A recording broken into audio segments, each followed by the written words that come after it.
Mallanna phone చేసినాం.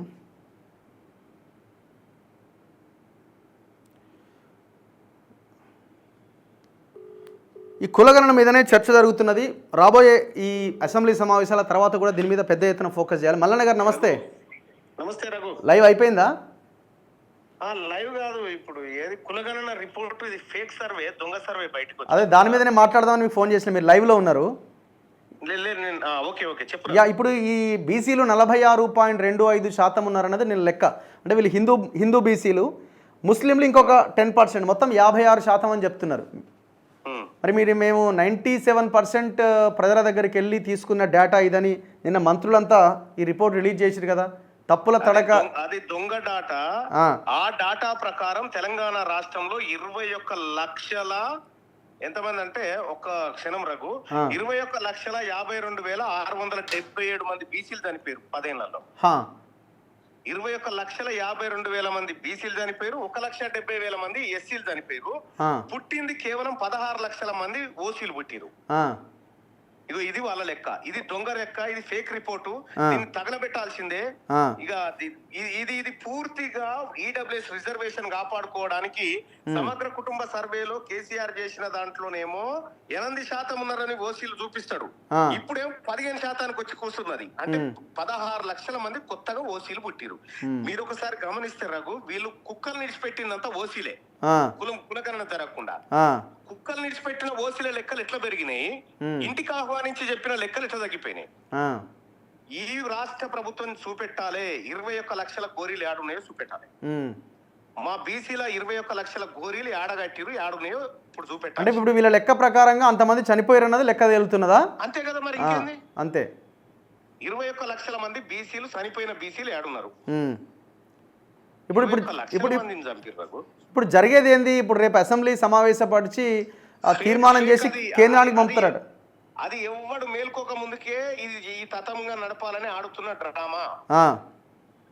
Okay, ఇది fake survey, ఇది జానారెడ్డి సర్వే. ఓకే, ఇది జానారెడ్డి సర్వే.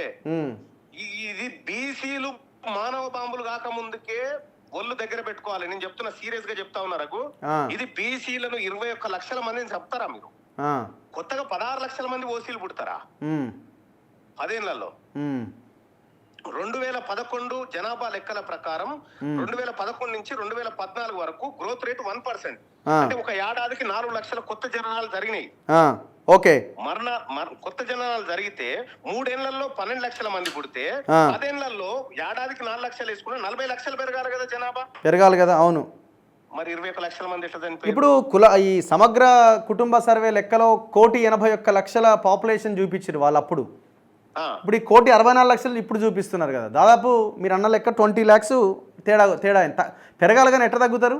బేసిక్ గా విషయం ఏంటంటే ఎవరి ఓసీలే మాత్రం పెరిగినాయి. 16 లక్షల కొత్త జననాలు జరిగినాయట. అంటే ఇప్పుడు ఒక్కొక్క ఓసీ ఇంట్లో ఏది 4 ఉంటే వాళ్ళు 8 కావాలి. అవును, కానీ అయిందా మరి? ఎట్లా వాళ్ళ ఇళ్లలో ఎవరు చనిపోలే, 16 లక్షలు పెరిగిరు. బీసీలలో ఇళ్లలో 21 లక్షల మంది చనిపోయారు, ఎస్సీల్లో 1,70,000 మంది చనిపోయారు. ఇది ఎక్కడ దొంగ లెక్క? మరి ఎట్లా ఇప్పుడు ఇది? మరి రేపు అసెంబ్లీలో పెడతారు, ఆమోదం తెలుపుతారు, తీర్మానం చేస్తారు, కేంద్రానికి పంపుతారు. ఈ రిపోర్ట్ ను ఉత్సబోసి తగలబెట్టాలి రఘు, ఉత్సబోసి తగలబెట్టాలి. బీసీలంతా సీరియస్ గా చెప్తా ఉన్నది. ఇంకొక వైపున పొంగులేటి నిన్న స్టేట్మెంట్ ఇచ్చిండు, 15వ తేదీలోపు లోకల్ బాడీ ఎలక్షన్ షెడ్యూల్ రాబోతున్నదని. ఇప్పుడు ఆయన వీళ్ళంతా అనుకునే ఎవరి ప్రకటన వాళ్ళు చేసినట్టుగా భావించాలా? ఇది కంప్లీట్ గా మూకుమ్మడిగా రెడ్లంతా ఆడుతున్న డ్రామా, రెడ్లంతా కలిసి ఆడుతున్న డ్రామా. దీనికి ప్రతిపక్ష నాయకుడు కేసీఆర్ మాట్లాడాలి. నువ్వు చేసిన సర్వే తప్పని ఇప్పుడు చెప్పదలుచుకుండా కేసీఆర్ గారు కూడా ఈ విషయంలో మాట్లాడాలి. ఇప్పుడు వాళ్ళు నమస్తే తెలంగాణలో రాశారు కదా, ఎంత తప్పుల తడక అది ఇది అని. 100% తప్పుల తడక. నేనే చెప్తున్నా కదా, 100% తప్పుల తడక. ఇది దొంగ రిపోర్ట్. ఇప్పుడు దీని ద్వారా బీఆర్ఎస్ ఏమైనా మైలేజ్ తీసుకునే ప్రయత్నం వాళ్ళు చేస్తే వాళ్ళని ఎట్లా చూడాలా? బీఆర్ఎస్ తీసుకుంటుందా? బీసీలు తీసుకోరా మైలేజ్? ఇప్పుడు బీఆర్ఎస్ ఒకటే ఉందా రఘు? అదే, బీసీలమంతా ఇవాళ ఒకటైనాం కదా. ఇప్పుడు బీసీలంతా ఒకటే అరుస్తుంటేనే కదా ఈ లెక్కలని బయటపడతా ఉన్నాయి.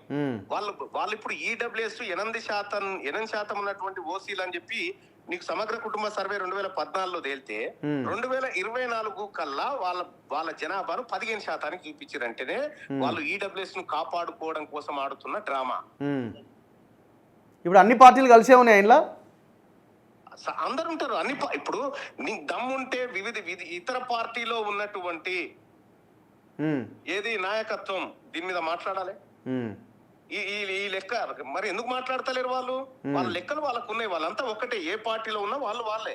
Okay right. కాబట్టి రఘు ప్రజలకు చెప్పు, రఘు ఇది బీసీలకు చెప్పు. మరి ముఖ్యంగా ఇది పట్టబగట్టిలు బీసీ 21 లక్షల మంది చచ్చిపోతారా రఘు?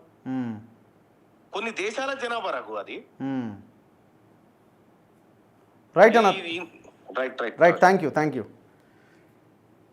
సో ఇది తీన్మార్ మల్లన్న చెప్తున్నారు, ఈ కులగణన రిపోర్ట్ మొత్తం తప్పుల తడక, దీన్ని తగలబెట్టండి అని. ఆయన చెప్తున్న లెక్క ప్రకారంగా 2014లో చేసిన కులగణన సర్వే ప్రకారం 1,81,59,732 మంది జనాభా ఉన్నారని, నెట్ బీసీ టోటల్ ఇంతమంది జనాభా ఉన్నారు. 51,77,981 మంది నివాస గృహాలు ఉన్నాయి బీసీలవని ఒకవైపున లెక్క చెప్పిన 2014 సమగ్ర కుటుంబ సర్వే 10 ఏళ్ల క్రితం జరిగింది. 10 ఏళ్ల తర్వాత ఈ లెక్క ఎంతకు పడిపోయింది? ఇంతకుముందు మనం చూసినట్టు వీళ్ళు చెప్తున్న లెక్క ప్రకారంగా,